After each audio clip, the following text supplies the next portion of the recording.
ਹਰਜੀਤ ਭਾਈ ਕਦੇ ਆਪਣਾ video recording ਕਰਦਿਆਂ ਹੋਇਆਂ ਬਜ਼ੁਰਗਾਂ ਦੀ ਕਦੇ ਕੋਈ ਫਨੀ ਵਾਕਿਆ ਜਾਂ ਕਦੇ ਕੋਈ ਬਹੁਤ ਦਿਲਸੋਜ਼ ਵਾਕਿਆ ਪੇਸ਼ ਆਇਆ ਹੋਵੇ? ਭਾਜੀ ਬਿਲਕੁਲ ਇੱਕ ਨਾ ਵੀਡੀਓ ਕੀਤੀ ਸੀਗੀ ਟਾਂਡੇ ਦੇ ਲਾਗੇ ਭਾਜੀ ਪਿੰਡ ਸੀਗਾ ਤਾਂ ਬਜ਼ੁਰਗ ਜਿਹੜੇ ਸੀ ਨਾ ਉਸ ਟਾਈਮ ਤੇ 19 ਸਾਲ ਦੇ ਸੀਗੇ ਤੇ ਇੱਥੇ ਸਿਆਲਕੋਟ ਦੇ ਵਿੱਚ ਸ਼ਾਇਦ ਨੌਕਰੀ ਵੀ ਕਰਦੇ ਸੀਗੇ ਜਦੋਂ 19-20 ਸਾਲਾਂ ਦੇ ਵਿੱਚ ਨਾ। ਤੇ ਜਦੋਂ ਅਸੀਂ ਮੇਨ ਨੂੰ ਤਾਂ ਇੱਕ ਸੁਖਵਿੰਦਰ ਸਿੰਘ ਗੇਲਾ ਵੀਰ ਸਾਡਾ ਦਸੂਹੇ ਤੋਂ ਚੈਨਲ ਆ ਉਹਨਾਂ ਦਾ ਹਨਾ ਮਿੱਟੀ ਦੀ ਮਹਿਕ, ਉਹ ਉਹਨਾਂ ਨੇ ਮੈਂ ਆਪਣੇ ਚੈਨਲ ਹੀ ਬਣਾਇਆ ਸੀਗਾ। ਉਹ ਮੈਨੂੰ ਤੇ ਧਾਮੀ ਹਾਂਜੀ ਮੇਰੇ ਨਾਲ ਹੀ ਸੀਗੇ ਜੁੜੇ ਹੋਏ, ਉਹ ਲੈ ਕੇ ਗਏ ਤੇ ਬਾਬਾ ਜਿਹੜਾ ਸੀਗਾ ਉਹ ਲੰਬੜਦਾਰ ਰਿਟਾਇਰ ਹੋਇਆ ਸੀਗਾ ਜਿੱਦਾਂ ਕਹ ਲਓ ਹਨਾ। ਤੇ ਉਹਨਾਂ ਕੋਲ ਗਏ ਤੇ ਉਹਨਾਂ ਨੂੰ ਪੁੱਛਿਆ ਪਹਿਲਾਂ ਜਿੱਦਾਂ ਅਸੀਂ ਪਹਿਲਾਂ ਗੱਲ ਕਰਦੇ ਹਾਂ ਬਾਬਾ ਜੀ ਕਿੱਥੋਂ ਆਏ ਆ ਕੀ ਨਾਂ ਸੀਗਾ ਨਾ, ਇਹ ਗੱਲਬਾਤ ਪਹਿਲਾਂ ਆਪਾਂ ਕਰਕੇ ਫਿਰ ਆਪਾਂ ਇੰਟਰਵਿਊ ਸ਼ੁਰੂ ਕਰਦੇ ਹਾਂ। ਉਹਨਾਂ ਨੇ ਬੜੇ ਪਿਆਰ ਨਾਲ ਦੱਸਿਆ ਤੇ ਜਦੋਂ ਅਸੀਂ ਮੌਕੇ ਦੇ ਉੱਤੇ ਕੈਮਰਾ ਕੁਮਰਾ ਚਲਾ ਲਿਆ ਸਾਰਾ ਕੁਝ, ਸੁਖਵਿੰਦਰ ਮੋਰੇ ਪਰੇ ਬਹਿ ਗਿਆ। ਹਾਂਜੀ ਮੈਂ ਕਿਹਾ ਬਾਬਾ ਜੀ ਨਾਂ ਕੀ ਆ? ਮੇਰੇ ਨਾਲ ਇਦਾਂ ਦੇਖਿਆ, ਕਹਿੰਦਾ ਤੈਨੂੰ ਮੈਂ ਸਟਾਮ ਤੇ ਲਿਖ ਕੇ ਦੇਵਾਂ। ਪਹਿਲੇ ਜੀ ਪੁੱਛ ਲਿਆ ਸੀਗਾ। ਆ ਮੈਂ ਫੇਰ ਪੁੱਛਿਆ, ਮੈਂ ਕਿਹਾ ਨਹੀਂ ਬਾਬਾ ਜੀ ਉਦਾਂ ਹੀ ਗੱਲ ਕਰਦੇ ਆ ਵੀ ਨੋਰਮਲ ਆ ਨਾ।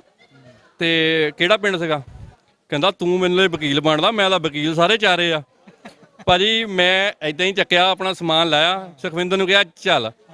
ਤੇ ਭਾਜੀ ਉਹਦੇ ਬਾਅਦਾਂ ਇੱਕ ਜਿਹੜੀ ਖੁਸ਼ੀ ਦੀ ਗੱਲ ਆ ਵੀ ਇਹ ਇੰਟਰਵਿਊ ਜਿਹੜੀ ਆ, ਕਿਉਂਕਿ ਅਸੀਂ ਹੋ ਸਕਦਾ ਥੋੜੇ ਨੌਜਵਾਨ ਸੀਗੇ ਤੇ ਸਾਡੇ ਵਿੱਚ ਗੁੱਸਾ ਵੀ ਹੋ ਸਕਦਾ ਹਨਾ। ਉਹ ਇੰਟਰਵਿਊ ਭਾਜੀ ਧਾਮੀ ਸਾਹਿਬ ਨੇ ਕੀਤੀ ਆ, ਬੜੀ ਸਕਸੈਸ ਹੋਈ ਆ ਉਹ, ਕਿਉਂਕਿ ਉਹਨਾਂ ਨੇ ਜੀ ਸਾਹਿਬ ਨੂੰ ਬੰਦਾ ਕਾਇਲ ਕਰਨ ਨਾਲ ਬੰਦੇ ਦੇ ਅੰਦਰੋਂ ਗੱਲ ਕਢਾਣੀ ਆਉਂਦੀ ਆ। ਹਾਂ ਬਿਲਕੁਲ ਭਾਜੀ ਉਹੀ ਗੱਲ ਆ ਵੀ ਉਹਨਾਂ ਤੋੜ ਨਹੀਂ ਹੈਗਾ ਕੋਈ ਵੀ।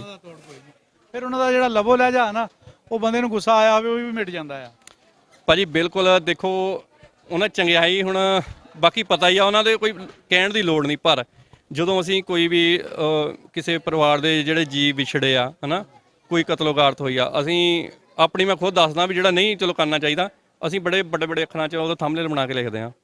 ਤੁਸੀਂ ਧਾਮੀ ਸਾਹਿਬ ਦੀਆਂ ਵੀਡੀਓ ਦੇਖੋਗੇ ਨਾ ਭਾਜੀ, ਉਹਨਾਂ ਦੇ ਉੱਤੇ ਕੁਝ ਨਹੀਂ, ਉਹਨਾਂ ਨੇ ਇਹ ਲਿਖਣਾ ਯਾਦਾਂ 47 ਦੀਆਂ ਆਹ ਪਿੰਡ। ਬਿਲਕੁਲ ਉਹਦੀ ਵਜ੍ਹਾ ਇਹ ਹੈ ਕਿ ਉਹ ਸਾਡੇ ਸਾਰਿਆਂ ਦੇ ਰੂਹਾਨੀ ਉਸਤਾਦ ਆ। ਹਾਂ ਬਿਲਕੁਲ। ਅਸੀਂ ਸਾਰਿਆਂ ਨੇ ਕੰਮ ਜਿਨ੍ਹਾਂ ਨੇ ਵੀ ਸ਼ੁਰੂ ਕੀਤਾ ਪਾਰਟੀਸ਼ਨ ਦਾ, ਉਹ ਉਹਨਾਂ ਦੀਆਂ ਵੀਡੀਓ ਦੇਖ ਕੇ ਹੀ ਕੀਤਾ ਆ। ਜੀ ਜੀ। ਚੌਹਾਨ ਸਾਹਿਬ ਉਹ ਤੇ ਆਪਣੇ ਸਰਫਰਾਜ਼ ਸਾਹਿਬ ਇਹ ਸਭ ਤੋਂ ਪਹਿਲਾਂ ਕੰਮ ਕਰਨ ਵਾਲੇ